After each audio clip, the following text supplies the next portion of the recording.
May nga po ni sa tanan no, so kay nakapang-grocery man tong partner bossing dire. So ako din hingi arin siya ang mga pinalit mga guys kay nang grocery naman siya para sa mo 1 week nga budget. Ayan mga guys, na share karne na palit, chicken, mga lamas o ulang o gulay. So ayan mga guys, magsugro ta diri og arins para ato ani maplastar sa ref. Oh, maghugas ta diri sugod mga guys. Kaya mo na magiging itong buluhaton pag grocery atong partner kita magid ang mag-arrange, kita ang maghugas mag-prepare o di ba kay mo magiging atong role isip isa ka partner. Kaya ayan mga guys, tunaw gas tong chicken diri mga guys para malimpyo na ni. Kaya ang chicken na bagid pagdugay no masud sa rep, dili ra bagid ni siya madaot no. Ayan mo na siya hugas mga guys. Sunod na po ang yubab. Kani dahil nga budget mga guys, good for 1 week ni siya. Namo nga budget. Ayan na. Maghugas diri mga guys. So pasensya na rin mo sa kung di ko mga guys no kay action na sad ko pagka kay ubos ko gisipon. Ano na giniti ko nga tama guys no kaya kita kamatis tong lawas biday.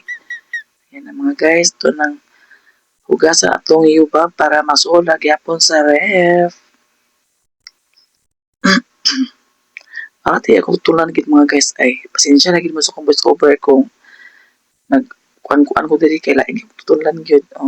So na po mga guys hugasan ang bukog sa yubab. Kaya para sabaw ni siya kay kailangan hibi diri og perminti magsabaw kay na may bibi diri.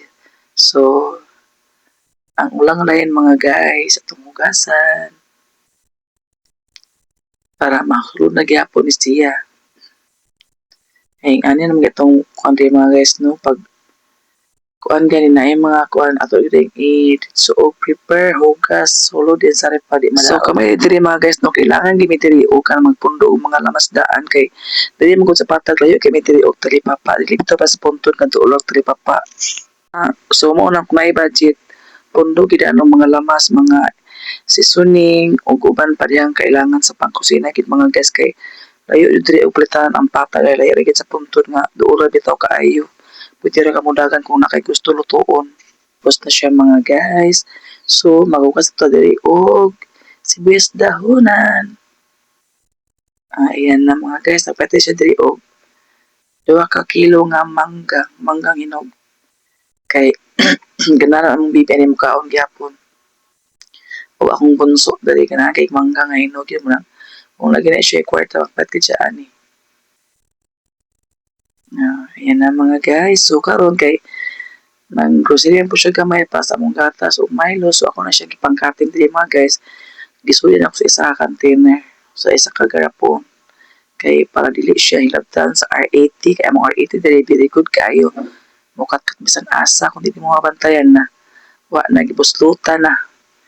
Ako gini ipang siktidaan nga dili siya kuan sa R80 may hilabtan.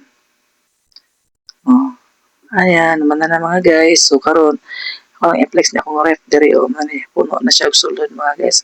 Good for 1 week na mo nga ba. So, karon ko man naman tag-arin. So, magluto tapos pang panihapon mo luto og pakbit gulay, pangpahaba ng buhay.